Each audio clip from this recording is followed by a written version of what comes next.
Kabajamtoota maatii chaanalii kanaa mata duree waa'ee gubaa laphee yookaan singiggoo yeroo ulfaa jedhu walitti deebinee jirra. Akkam nagaa keessanii chaanalii kanaaf haaraa taanan sabskiraayib gochuu hin dagatinaa. Mee gubaa laphee yookaan singiggoo yeroo ulfaa maaltu fidaa? Furmaanni maali kan jedhu akka armaan gaditti waliin haa ilaallu. Dhibeen gubaa laphee yookaan singiggoo kan jedhamu yeroo ulfaa jiraachuun isaa baay'ee beekamaadha. Namoota kamirra caalaa dhibeen singiggoo yeroo ulfaadha kan inni baay'inaan mul'atu. Kunis egaa sababa mataa isaa qaba. Sababni isaas yeroo ulfaa jijjiiramni hormoonii waan jiruuf qaamaadhaa keessa jijjiiramni hormoonii jira. Hormooniin yeroo ulfaa dhufu kun immoo maal godhaa? Valviin yookaan ujummoo nyaataa yookaan esoofagasiif garaacha gidduutti kan argamu valviin jira. Valviin kun akka rilaaks ta'u taasisa. Noormaalii qabiyyeen garaachaa kan inni ol deebi'ee gara esoofagasiitti yookaan ujummoo nyaataatti hin deebine kan ittisu valviin jira. Valviin kun yeroo namni waa liqimsu malee yeroo kan cufaadha. Yeroo ulfaa garuu jijjiiramni hormoonii qaama keessatti dhufu akka valviin kun rilaaks ta'u waan taasisuuf qabiyyeen garaacha keessa jiru kan asiidii qabu sun ol deebi'ee gara ujummoo nyaataa dhufa jechuudha. Gara esoofagasii dhufa. Kun ammoo egaa akkuma nama jedhee qabiyyeen garaachaa kan asiidii qabu yeroo ujummoo nyaataatti ol deebi'u laphee irratti gubaan akka nama mudatu taasisa. Nama guba jechuudha. Wanti kun immoo yeroo ulfi dabalaa deemu gadameessi guddataa waan deemuuf garaacha ol dhiibuudhaan cimaa deema jechuudha. Gadameessi ol dabalaa deemu kun garaacha ol dhiibee akka qabiyyeen garaachaa gara esoofagasiitti ujummoo nyaataatti ol deebi'u taasisuudhaan cimaa deema. Kanaafuu ulfi akkuma gara dhumaa jala gahaa deemu dhibeen kunis cimaa yookaan gubaan laphee cimaa deema jechuudha.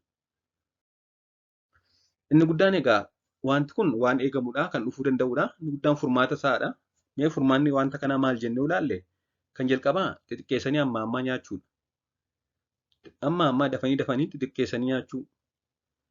Wanti garaachi seene akka inni gara marrumaatti darbeen deebisanii nyaachuu. Yoo baay'isanii nyaatan gara ujummoo nyaataatti ol deebi'a waan ta'eef xixiqqeessanii amma ammaa nyaachuudha.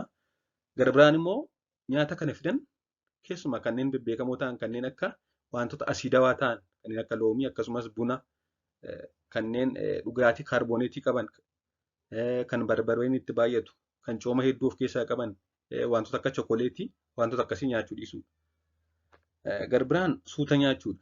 Yeroo nyaatan suuta nyaataa qilleensa galchataa nyaataa nyaanni jalaan garaacha keessa jiru immoo akka marrumaatti gad darbu gochuudhaan nafaroo nyaata wanti kun hin cimaa waan ta'eef suuta nyaachuu. Qabxiin biraan wanta kana ittisuuf nyaata takkaa nyaatanii osoo marsaattaan hin nyaatiin fakkeenyaaf ciree nyaatanii laaqana osoo nyaatiin gidduutti bishaan dhuguu. Haa ta'u malee osoo nyaannu yoo dhugne takka afaan keewwannee yoo dhugan haadholiin ulfaa jechuudha. Takka afaan keewwatanii yoo bishaan dhugan nyaata gidduutti amma ammaa bishaan dhugan wanti kun itti cima. Kanaafuu nyaata gidduutti amma ammaa bishaan dhuguu dhiisuudhaan nyaatanii erga fixanii booda marsaattaan osoo hin nyaatiin gidduutti dhuguu. Osoo hin rafiin dura yoo xiqqaate sa'a 2-3 osoo nyaatiin turu.